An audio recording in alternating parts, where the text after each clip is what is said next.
Yeah, it's obviously, a good achievement, I guess. It's obviously something that I'll remember for a while, and to get recognised is obviously good. But look, you don't go out there playing for those kind of awards. So if I'm out there doing my role week in, week out, hopefully that'll benefit the team. You've got a few different roles that you've played over the past few weeks.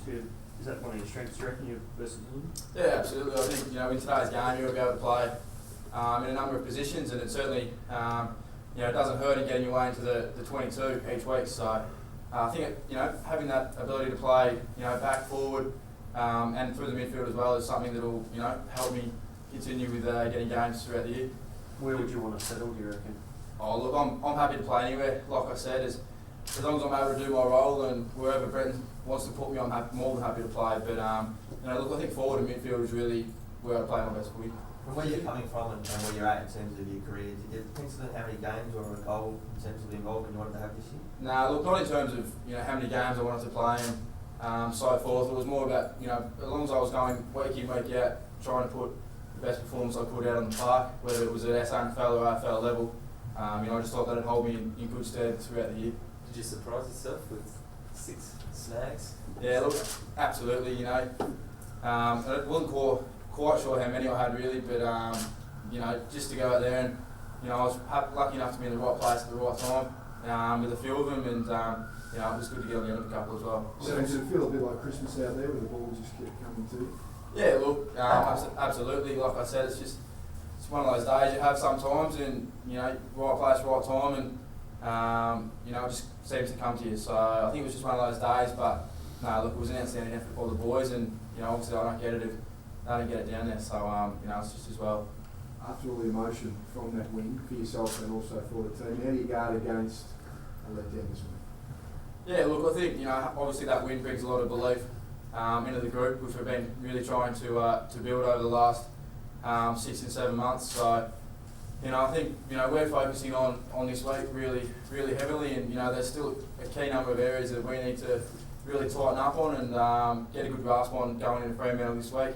Obviously being a good defensive side and in good form as well. So we'll look to in our main session this week really focus on those key areas and look to take on Fremantle. There must have been a fair buzz still ticking over on the Monday yesterday. Have you guys sort of put that away now and look forward, or how have you dealt with it? Yeah, absolutely. I think for the playing group to really sit back and just have a look at what happened and how we managed to do it was something that I think was encouraged.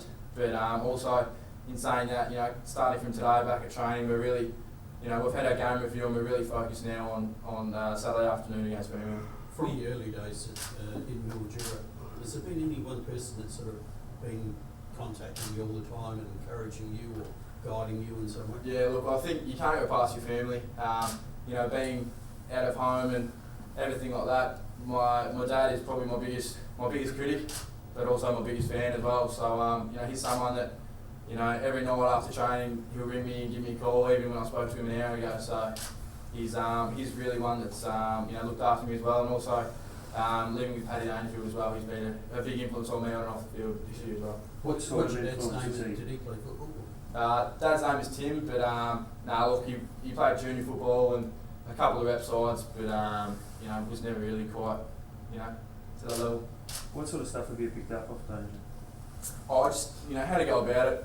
When you're at home and finding the ability to take your mind off football, and then when it's time to concentrate and knuckle down, just having that ability to adapt to that. And if I ever need anything, he's the man I go and see. So he's dubbed the house as the performance centre at the moment. So if you hear that floating around, it's something that Paddy's come up with. So You did a few run with jobs earlier in the season. What was that like as a learning experience for you? Yeah, it was outstanding. To get the chance to run around with blokes like Griffin and Birchall and even Judd for 3 quarters was outstanding for my development. And you look to pick up a few things here and there, and hopefully I can put that into my game and take it forward for the next couple of years. What's your biggest bag of goals at any level?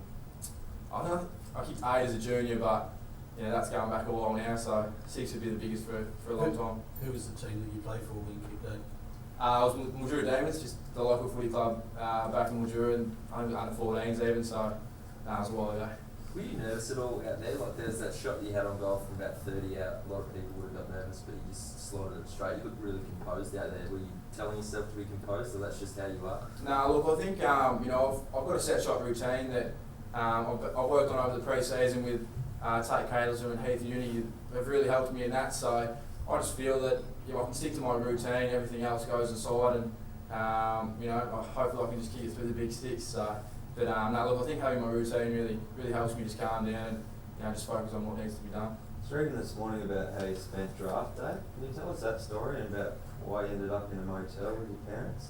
Yeah, look, I was obviously nervous, and I didn't really want to sit around the house with all the relatives and whatnot, just in case something didn't go the right way, and just thought it'd be nice to sit there with mum and dad, and we just sat there in a hotel room and watched the draft, and was lucky enough to see the name up on screen, and then headed back to the family and everyone else like that. So actually hired it just to watch it and then left?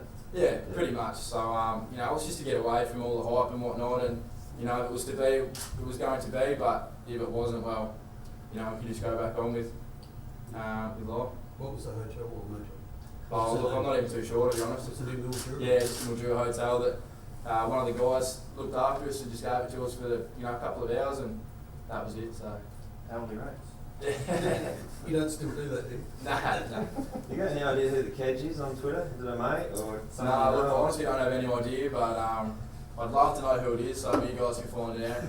I'd love to know. So as long as everyone knows it's not me, and it's just a fan having a bit of fun. So yeah. Daniel Tully obviously won the award overall last year. Is it a goal of yours to sort of follow in his footsteps? Oh, look, it'd obviously be nice, but like I said, it's not something that I'm going to try and go out there and win. That's a long way off. I and the team, we want to take it week by week, and look, we can just really focus on Fremantle this week, and once again go out and the 22 out there play their role. Hopefully, we'll come away with a good win. What have you identified out of the 1 point win that you need to improve on against the Dockers this weekend? Yeah, look, I think still developing at the speed of the game. I think just a little bit of composure and adding a little bit of class by foot is something that you need in today's game with the speed of the game and the defence and everything becoming so well. You've got to be able to pinpoint those kicks that you might be a bit cautious of taking. So they're probably the two main things that I'll continue to work on throughout the year and into the future. And what about the side as a whole? Obviously with all the hype surrounding the win, you've got to focus. But what do you guys need to focus on particularly? Yeah, look, I think all you guys know from the weekend. There's a few areas that we really need to focus on, and we didn't play our best footy at times. Obviously, to get 30 points down plus against North Melbourne, obviously something's not going right. But to the boys' credit, they believed and they knew that we kept fighting. Anything could happen. So like I said before, we can really nut down those areas we need to work on throughout the week. It should hold us in good stead for the rest of the year. Do you need to brace for a bit more individual attention over the next few weeks? Nah, look, I don't think so. Like I said, it was just happened to be my day, and just like it was Tom Lynch's 3 weeks ago. So that's the best part about our forward line at the moment. We've got huge numbers that can run through there, and anything can happen. It's been a good season. Like it's not just one good game that you play. It's the limelight AFL football. Do you feel that it's changed you at all? No, look, not at all. I think we're all still human. It's definitely something that I guess you do enjoy playing. You do enjoy running out there into a crowd of 30,000 plus people. Who doesn't enjoy that? So it's definitely something that you do want to strive for and achieve week in, week out. But look, as a person, I think I'm the same person I was when I walked in the door. But obviously you mature a lot and everything like that. So yeah. Jared Petrenko yesterday called you a man-child. What's your response to that? Nah, look, I don't think so. I just try and do my little bit here and there in the gym, and yeah. Where do you think you're at after the Carlton game? I know Juddy didn't have a huge match, but you only had 3 disposals. Is there any doubt after that you might be dropped the next week? Oh, look, there's always a little bit of doubt, but I tried to play my role against Juddy, and he's an outstanding player. So he's quite smart in how he goes about it, and Look, I don't think you can really dwell on those type of things. You just got to, look how you can improve and, train really well during the week, and the rest will take care of itself. So, that's not really something that, you try and get worked up over or anything like that. That's footy, so. So was the feedback always that you're pretty safe in the side from the coaches, like after that game, or? Oh no! Look, I don't think there's anyone's really safe. Like I said, as long as the 22 players are out there playing their role and doing what they're asked to do, I'm sure you'll be playing more games than you'll miss. Does it feel like the club's flying again, like it was last year? Oh yeah, look, 3 in a row is obviously where we want to be, and we're starting to get the wins on the board, which we need to do. But like I said, there's still some areas we need to focus on, but obviously having those wins brings a bit of excitement and belief back to the group, and the boys are up and about, and they really want to keep the roll going. I think Sando said he reviewed a match as a loss, given how it played out. Is that what happened? Oh no, look, I don't think it was reviewed as a loss. Like I touched on, there was some things that we needed to work on, but also, coming back from 30 points, there's obviously some things we did really well as well. So, he managed that really well and looked at both positives and negatives, and we just took that out of the man. Thanks, mate. Thanks, mate. All the best.